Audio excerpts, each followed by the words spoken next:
جیسے کہ مثال کے طور پر رسول اللہ صلی اللہ علیہ وسلم کا ایک فیصلہ بظاہر لوگوں کے سامنے کیا لگ رہا تھا وہ کہ بہت مشکل ہے یہ یا بہت غلط فیصلہ ہے، لیکن دراصل وہ صحیح فیصلہ تھا۔ لیڈر وہ ہوتا ہے جو اپنی زندگی میں بڑے فیصلے کرنے کی صلاحیت رکھتا ہو۔ نبی صلی اللہ علیہ وسلم نے تمام فیصلے شدید ذہنی اور عسکری دباؤ میں کیے، کیونکہ مسلمانوں کی تعداد تھوڑی تھی جبکہ دشمن کئی گنا طاقتور تھا اور مسلمانوں کے وسائل کی بھی شدید کمی تھی۔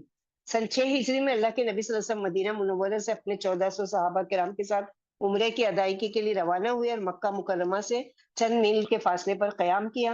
آپ نے حضرت عثمان رضی اللہ عنہ کفار مکہ کی طرف روانہ کیا کہ کفار کو یہ باور کرایا جائے کہ ہم صرف عمرے کی ادائیگی کے لیے آئے ہیں، ہمارا جنگ و جدال کا کوئی ارادہ نہیں ہے اور نہ ہی ہمارے پاس کوئی ہتھیار ہے۔ اس سے قبل مسلمانوں اور کفار مکہ میں کئی جنگیں ہو چکی تھی۔ کفار نے مسلمانوں کو عمرے کی اجازت دینے سے انکار کر دیا۔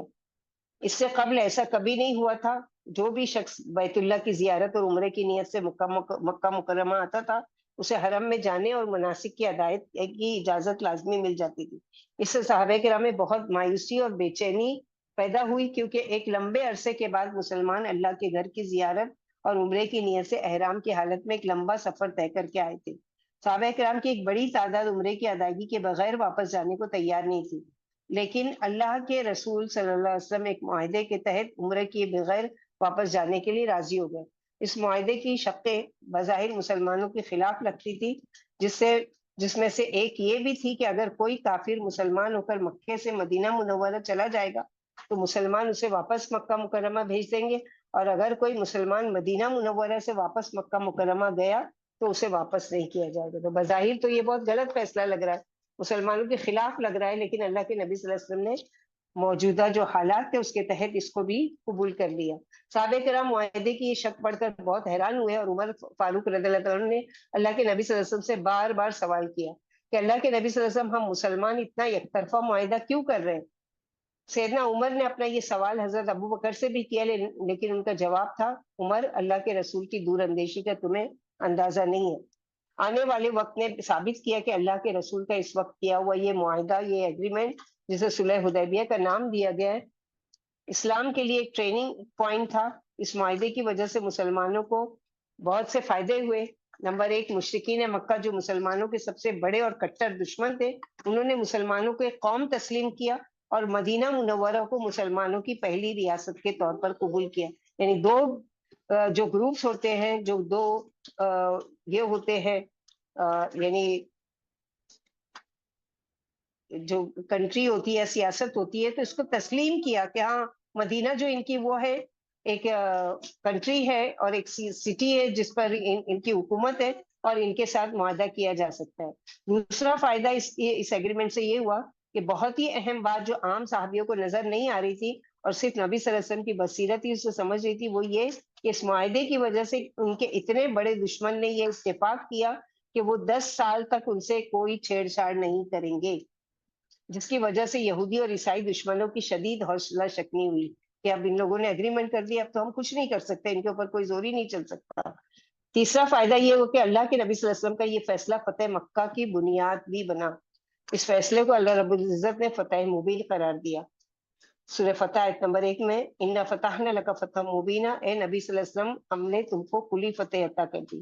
حضرت عمر رضی اللہ عنہ نے بھی پھر سوال کیا، رسول اللہ صلی اللہ علیہ وسلم، یہ ہماری فتح ہے؟ نبی صلی اللہ علیہ وسلم نے جواب دیا، بے شک یہ ہماری فتح ہے۔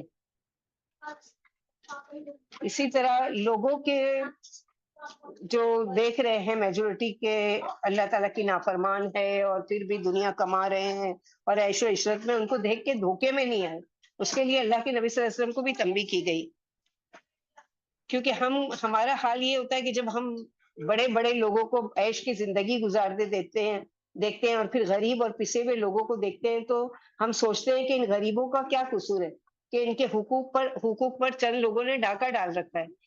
تو پھر ہم کو قرآن کی وہ آیت یاد کرنا چاہیے، سورہ آل عمران کی آیت نمبر 197 196، لا يغرنك تقلب الذين كفروا في البلاد متاع قليل ثم مأواهم جہنم وبئس المہاد۔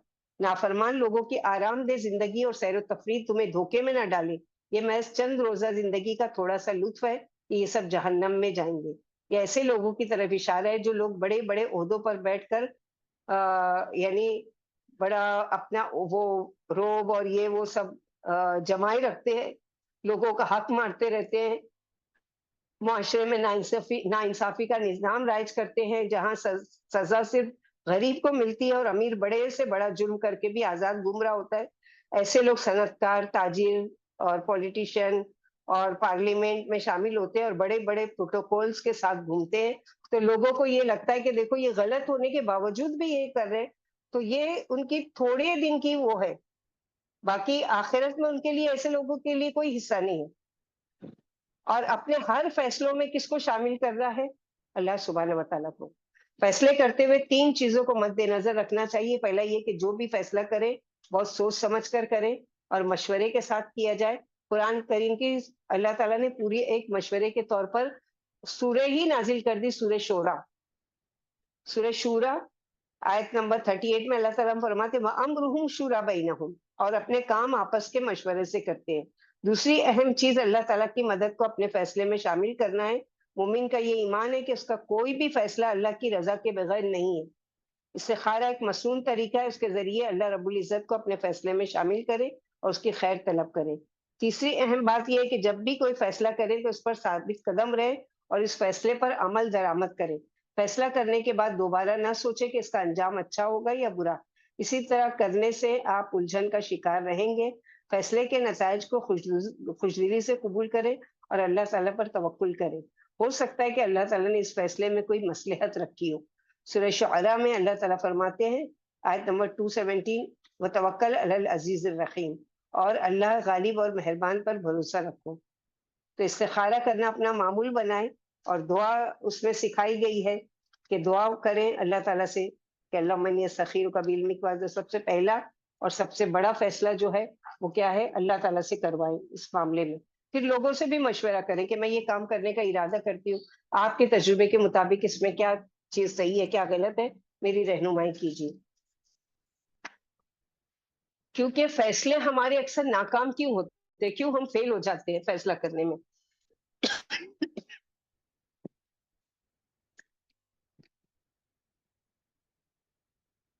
کیونکہ فیصلے بعض اوقات توقع کے برعکس ہوتے ہیں جن سے مایوسی ہوتی ہے، یعنی ہم کچھ اور سوچے بیٹھے ہوتے ہیں اور اگر اس کے مطابق نہیں ہوتا ہے تو ہم مایوس ہو جاتے ہیں۔ ایسے فیصلوں میں بہت سی چیزیں چھپی ہوتی ہیں، جس میں سب سے پہلے تو اللہ تعالیٰ کی حکمت پوشیدہ ہوتی ہے۔ بظاہر فیصلے کا نتیجہ الٹا ہو جاتا ہے لیکن آگے چل کر اس کے اثرات نظر آنے لگتے ہیں۔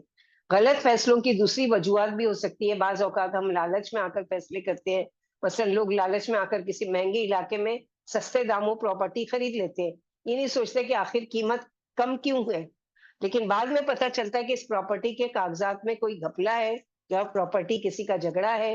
یوں ہم اپنی جمع پونجی سے ہاتھ دھو بیٹھتے ہیں۔ اپنے فیصلوں میں نیک نیتی کو شامل رکھیں۔ ہم زندگی کے بڑے فیصلے بدنیتی میں کرتے ہیں اور بہت سے حقائق کو چھپاتے ہیں۔ بچوں کے رشتے کرتے ہوئے بہت سی چیزوں کو چھپایا جاتا ہے۔ جھوٹ کی بنیاد پر کیے گئے یہ فیصلے ناکامی کا شکار ہوتے ہیں۔ ہم لوگ نوکری کی تلاش کے دوران اپنی جعلی ڈگریوں کا سہارا لیتے ہیں، اپنی سی وی میں وہ چیزیں بھی شامل کر دیتے جو ہم نے کبھی نہیں کی ہوتی ہیں۔ ایسا کرنے سے وقتی طور پر جاب تو مل جاتی ہے مگر جلد ہی نااہلی سامنے آتی ہے۔ ہمیں اللہ پر بھروسہ کرنا چاہیے، جھوٹ پر نہیں۔ اگر ہم سچ بولیں گے تو اللہ تعالیٰ ہمارے اندر جو کمی ہے اس کو بھی پورا کر دیں گے، اور وہ جاب ہماری تقدیر میں ہے تو اس کو دلوا بھی دیں گے۔ جذباتی حالت میں یعنی خوشی اور غصے کی حالت میں کیا گیا فیصلہ غلط بھی ہو سکتا ہے۔ غصے کی حالت میں انسان کا دماغ اپنے کنٹرول میں نہیں ہوتا، بلکہ شیطان آپ کے دماغ پر قبضہ جمائے بیٹھا ہوتا ہے، وہ آپ سے غلط فیصلہ کرواتا ہے۔ اکثر اوقات گھریلو جھگڑوں کے درمیان کیے گئے فیصلوں میں ناانصافی اور زیادتی کا عنصر شامل ہوتا ہے۔ اللہ تعالیٰ نے سورہ آل عمران میں کہا ہے کہ جنتیوں کی یہ نشانی ہے کہ وہ اپنے غصے پر کنٹرول کرتے ہیں، والکاظمین الغیظ۔ بعض اوقات ہم دوسروں کی نقل کرتے ہوئے اپنے فیصلے کرتے ہیں۔ مثلا اگر کوئی شخص اپنے بچے کے لیے انجینئرنگ کا کریئر منتخب کرتا ہے تو ہم بھی اپنے بچے کو شعبے میں داخل کرواتے ہیں، بھلے اس کو شعبے سے بچے کا انٹرسٹ ہے یا نہیں ہے، بس دوسروں کی کاپی۔ ہمیں اپنے فیصلے اپنے حالات و صلاحیت کو مد نظر رکھ کر کرنا چاہیے۔ بچوں میں کانفیڈینس پیدا کرنے کے لیے انہیں اپنے فیصلے خود کرنے دیں، خواہ وہ ناکامی ہو، اور اس طرح ان کو اپنے تجربات کی روشنی میں فیصلہ سازی کا ہنر سکھایا جائے تاکہ وہ زندگی کے بڑے سے بڑے فیصلہ کرتے ہوئے بھی کبھی پریشان نہ ہو۔ تو یہاں تک ہی رکھتے ہیں انشاءاللہ باذن اللہ. یہ سفر آگے بھی ہمارا جاری رہے گا. اللہ سبحانہ و تعالیٰ سے دعا ہے کہ اللہ تعالیٰ ہم لوگوں کو کہنے سننے سے زیادہ عمل کی توفیق عطا فرمائے. اللہ سبحانہ و تعالیٰ ہم سب سے راضی ہو جائے. ہر معاملے میں ہمیں اللہ کی ذات پر یقین، توکل اور بھروسہ کرنے کی اللہ تعالیٰ توفیق عطا فرمائے. مشکل سے مشکل حالات آ جائے تو بجائے کہ ڈپریس رونے کے، بجائے کہ پریشان ہونے کے، حسبنا اللہ و نعم الوکیل، حسبنا اللہ و نعم الوکیل، حسبنا اللہ و نعم الوکیل، اللہ ربی لا اشرک بہ شیئا. یہ ساری چیزیں کنیکشن ڈائریکٹ اللہ تعالیٰ سے، نماز کی حالت میں، ذکر کی حالت میں، دعا کی حالت میں، قرآن کی تلاوت کی حالت میں، صدقات کی حالت میں، جس طریقے سے بھی ہو، ایسے ڈپریشن کی حالت میں فوراً ہمارا خیال جو آنا چاہیے وہ کیا ہے کہ کچھ مشکل آئی ہے، چلو میں جلدی سے صدقہ کر دوں. کچھ مشکل آئی ہے، چلو میں اللہ کا ذکر کرنا شروع کروں. کچھ مشکل آ گئی ہے، چلو اللہ سے کنیکٹ ہو جاتی ہوں، میں دعا مانگنا شروع کر دوں وہیں کے وہیں. کیونکہ دعا ایک ایسی عبادت ہے جس کے لیے آپ کی شرط نہیں ہے کہ آپ ناپاک ہو کہ پاک ہو، آپ باوضو ہو کہ بے وضو ہو، آپ جا نماز پر ہو یا کہیں بھی ہو، نہیں کسی بھی حالت میں آپ اللہ تعالیٰ کو پکار سکتے ہیں. تو مشکل وقت میں فوراً کی فوراً ہمارا کیا حال ہوتا ہے، فون پر کوئی خبر سن لیے، کسی سے کوئی بات سن لی، اب وہاں بالکل وہ ہو کے بیٹھ جاتے، نہ زبان سے اللہ کا ذکر، نہ اللہ سے کنیکشن، نہ اللہ سے دعا، نہ کوئی صحیح سوچ کہ اب میں کیا کروں، ایسے حالات میں کیا فیصلہ کروں، کچھ نہیں. اور وہ کر کے اور ہمیشہ پھر اسی میں پریشانی میں رہتے ہیں. لیکن اگر ہم وہ فوض امری اللہ، اللہ کے سپرد اپنا معاملہ کرتے ہیں، اللہ سے دعائیں مانگنا شروع کرتے ہیں، اللہ تعالیٰ ایسے راستے کھولتے ہیں جیسے کہ اصحاب کہف کے لیے کھولا. تو لوگوں نے کیا دعا مانگی تھی، ربنا آتنا من لدنک رحمتا وہیئ لنا من امرنا رشدا. اسی طرح موسیٰ علیہ السلام نے کیا دعا مانگی، ربی انی لما انزلت الی من خیر فقیر. تو ہمارے بھی لیے بھی وہ دونوں کی مثالیں دیکھو. موسیٰ علیہ السلام کے اصحاب کہف کی کچھ بھی نہیں ہے، گھر بھی نہیں ہے، کوئی ٹھکانہ بھی نہیں ہے، جیب میں پیسہ بھی نہیں ہے، کچھ نہیں ہے. اللہ تعالیٰ نے کہاں سے سارے اسباب مہیا کی، حفاظت کی ان کی غار میں. تو اللہ تعالیٰ ہماری حفاظت نہیں کریں گے؟ مومن ان کے ساتھ تو اللہ تعالیٰ کا وعدہ ہے. ہمارا پہلے اللہ ایمان کی جانچ کریں گے کہ ہمارا ایمان واقعی ہم زبانی خالی مسلمان ہیں یا واقعی ہمارا کنیکشن اللہ تعالیٰ کے ساتھ ہے. تو جیسا ہمارا کنیکشن اللہ کے ساتھ ہوگا ویسے ہی وہ زیادہ ہوگی. جیسے ہوتا ہے نا، ایک کوئی بڑا آدمی ہے، مثلاً کوئی آفیسر ہے یا کچھ ہے، اس کا قریبی سیکریٹری جو پرسنل سیکریٹری ہوگا، اس کی سب سے زیادہ اس کی وہ قریب ہے اور وہ اس کو اس تک بات پہنچا سکتا ہے. اور اگر وہ اس کو کوئی ضرورت ہے تو وہ سب سے پہلے اس کی وہ کرے گا. یہ تو ایک معمولی مثال ہے. اللہ سبحانہ و تعالیٰ تو مثل الاعلیٰ ہے. اللہ سے جو کنیکشن کریں گے اور اللہ تعالیٰ جیسی مدد کریں گے، اللہ تعالیٰ کو تو ضروری نہیں کہ صرف اس کی مدد کریں گے جو اللہ کے قریب ہے، نہیں، اللہ تعالیٰ تو کافروں مشرکوں کو بھی کھلا رہے پلا رہے، ان کی بھی مدد کریں، تو مومن کو تو زیادہ کریں گے کیونکہ وہ اللہ کو ماننے والے ہیں اور اللہ کے لیے تکلیفیں اور مشکلیں جھیلیں. تو اللہ تعالیٰ ہم کو ایمان پر ثابت قدم رکھے. اللہم ثبتنا بالقول الثابت فی الحیاۃ الدنیا وفی الآخرہ. اللہم ثبتنا بکلمۃ لا الہ الا انت الموت. اللہم ارزقنا الاخلاص وحسن الختام. اللہ ربی لا اشرک بہ شیئا. اللہم اجعل ہمنا الآخرہ، اللہم اجعل ہمنا الآخرہ، اللہم اجعل ہمنا الآخرہ. اللہ اصل چیز فکر آخرت ہم کو لگا دے. اللہ تعالیٰ ہم کو قبول کرے اور وہاں پر ہم کو کامیاب کرے کہ وہاں کی کامیابی ہمارے لیے ضروری ہے. گرچہ کہ دنیا میں بھی ہم سکسیس ہو، لیکن اصل کامیابی جو ہے وہ آخرت کی کامیابی ہے. ربنا تقبل منا انک انت السمیع العلیم وتب علینا انک انت التواب الرحیم. سبحان ربک رب العزۃ عما یصفون وسلام علی المرسلین والحمد للہ رب العالمین. سبحانک اللہم وبحمدک اشہد ان لا الہ الا انت استغفرک واتوب الیک. السلام علیکم ورحمۃ اللہ وبرکاتہ.